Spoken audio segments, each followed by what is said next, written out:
20 years ago, when I was first elected, this was my district.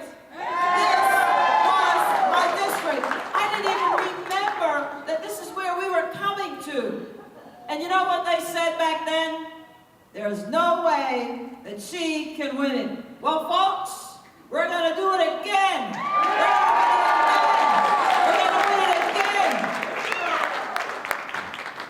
I think about how impossible life can be. But you know, when you have God on your side, nothing is impossible. Nothing is impossible. Amen. I think about what love looks like. Now you know, my opponent, Abigail Spanberger, keeps telling us, wait, no, she keeps telling us that she loves us. Well, you know what love looks like? Love looks like protecting our girl children from having men in locker rooms. No, that's what love looks like.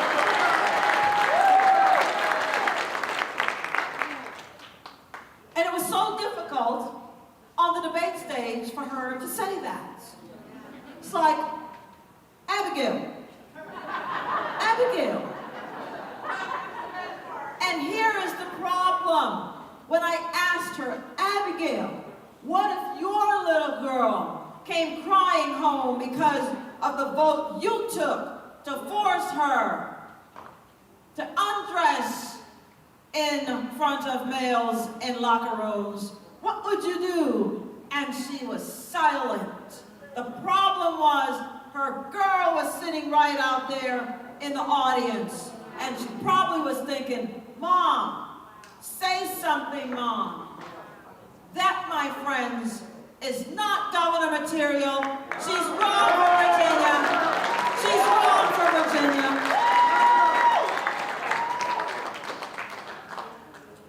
Let me tell you something else that's wrong. You all know that my father came to this great country with nothing but $1.75, and I keep telling the story because, again, it's impossible. And yet, all he did was take as many jobs as he could find, 3, sometimes 4 jobs this man worked, and use that money to put himself through school. And now, of course, he's comfortably retired because education will lift all boats. Education will lift all boats. And so, then he came and got me.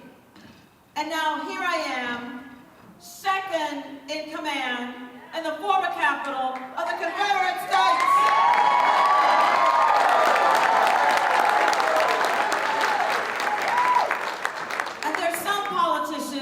Who want us to believe America has not changed. Well, how do you explain me?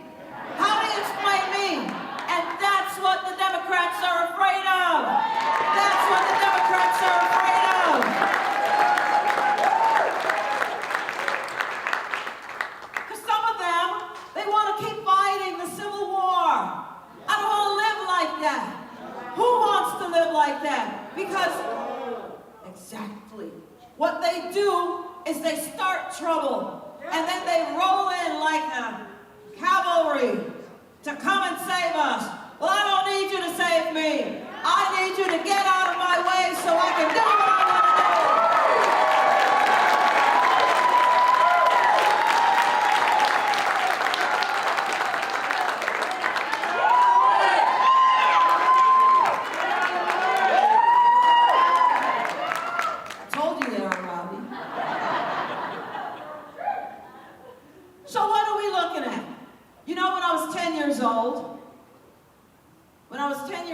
And doing some growing up in Jamaica, I've seen what political violence looks like. I see what happens when the gangs fight each other, one political gang and the other, and they shoot each other, and blood is in the streets. You've got tanks in the streets. You've got a mess. You've got an economic mess also. And I can't believe that that's the kind of thing that the other side wants. My just like Jay Jones, because she said after Charlie Kirk was murdered, she said to her supporters, "Let your rage fuel you." What rage, Abigail? Fuel what, Abigail? To what end, Abigail? We can't have her as governor. We can't have her as governor. She's going to turn us against each other. Folks, we don't want that in Virginia. And that's why you see that she said, when Jay Jones said those horrific words, she said it was just disgusting. And now she told Katie Couric that she's unhappy that she has to address it. She's unhappy that she has to address murderous comments from her running mate. Are you kidding me? Is that it all? Oh, so it's all about you, Abigail? You're unhappy? Think about this. A Democrat called for the murder, 2 bullets in the head, of a Republican. And she is unhappy and disgusted. Instead of saying to him, "You must leave the race," let us say it for her. Jay Jones must leave the race. Jay Jones must leave the race. Jay Jones must leave the race.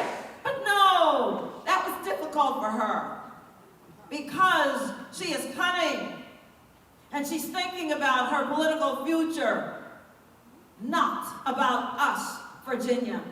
Let me show you another thing that she just recently did. Over the summer, she was told, well, she was asked many times, "Are you going to agree to a redistricting, which we call gerrymandering?" And she said no. You know who else said no many times? Winsome. I said no. We don't need redistricting. Well, guess what? On Wednesday, the National Democrat redistricting folks called up Abigail and offered her $150,000. Abigail took the money, and the next day, the Democrats have now called for redistricting. Abigail Spanberger sold out Virginia for $150,000. She cannot be our governor. If she will do this in the lights, what will she do behind closed doors? We cannot afford her. We don't want Abigail Spanberger.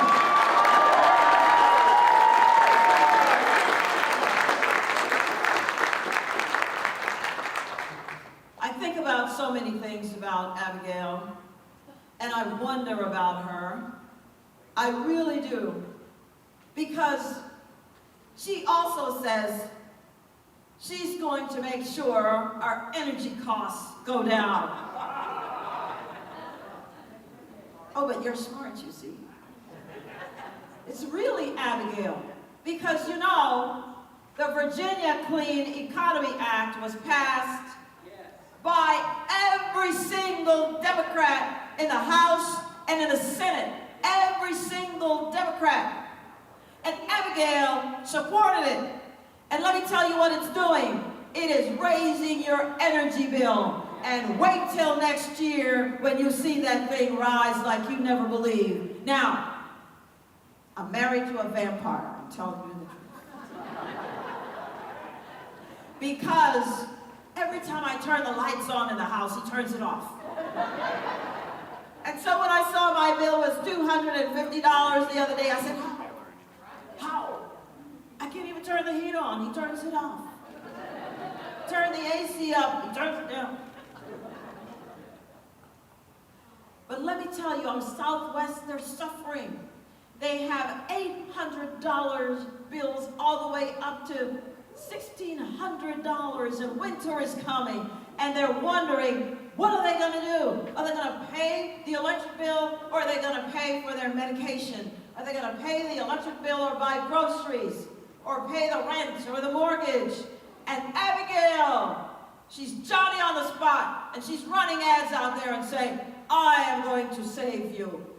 How, when she, as I said, supports the Virginia Clean Economy Act, and she 2 weeks ago said she's going to get rid of oil and she's going to get rid of gas in Virginia, and she's going to put us in the Regional Greenhouse Gas Initiative in California, again, going to drive up energy. You see what I tell you?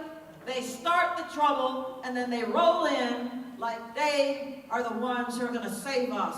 Folks, we cannot have her. We are going to repeal the Virginia Clean Economy Act.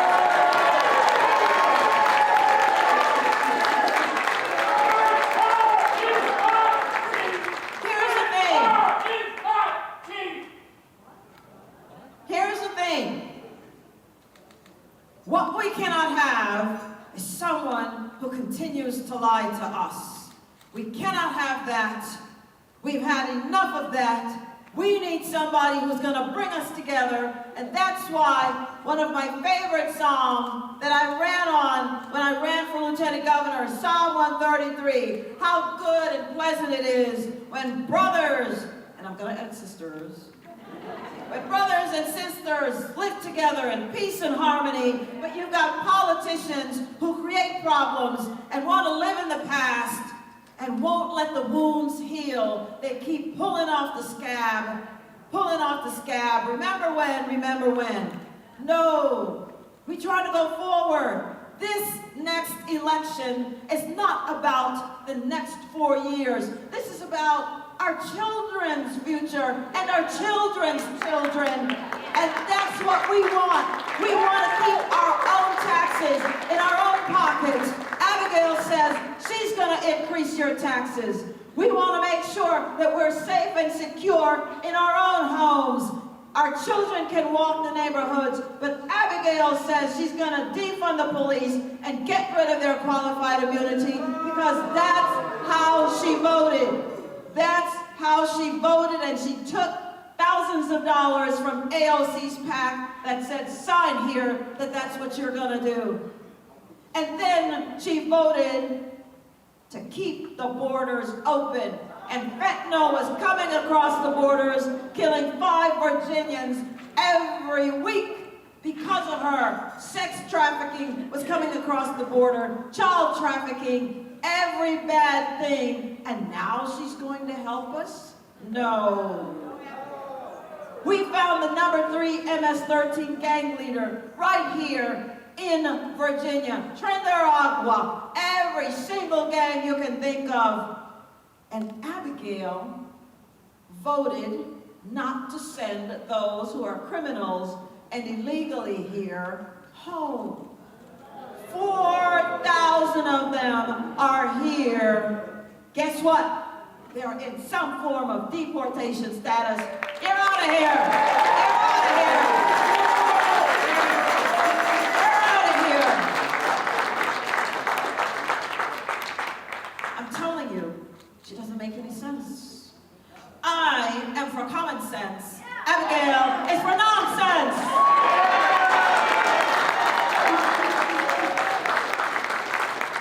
And I'm finishing up.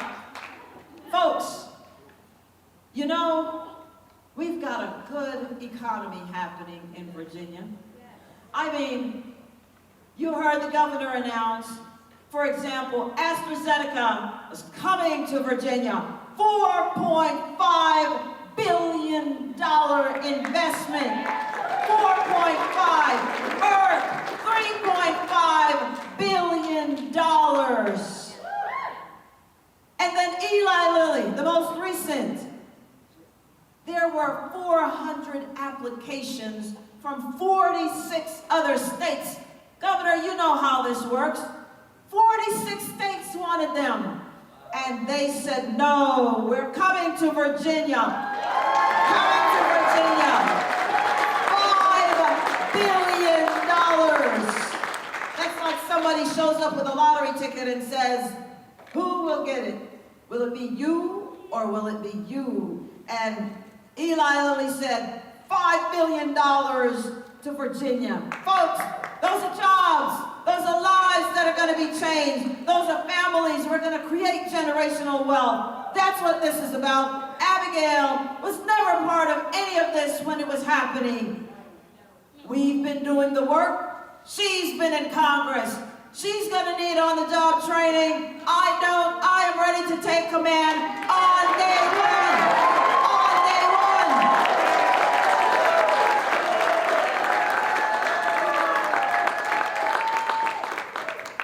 So here's the thing. This is my last finishing up. Parents still matter. Parents still matter. Folks, my opponent, Abigail Spanberger, voted against the Parents' Rights Act, which simply said this: if the curriculum is being changed from what you told us, then notify the parents. Abigail said no. Also, if my child is not reading on grade level and doing math and other subjects on grade level by the time they reach the 3rd grade, inform the parents. Abigail said no. If there's violence happening in the schools, parents must be notified. Abigail said no. If my child is transitioning and you're helping, parents must be notified. Abigail said no. Why? Why, Abigail? Silence. You know, this is real life happening. We didn't go this far to only come this far. We're not going to pass the baton to the B team. No. We cannot afford Abigail Spanberger. No. So we're going to get Jason Yaris back in.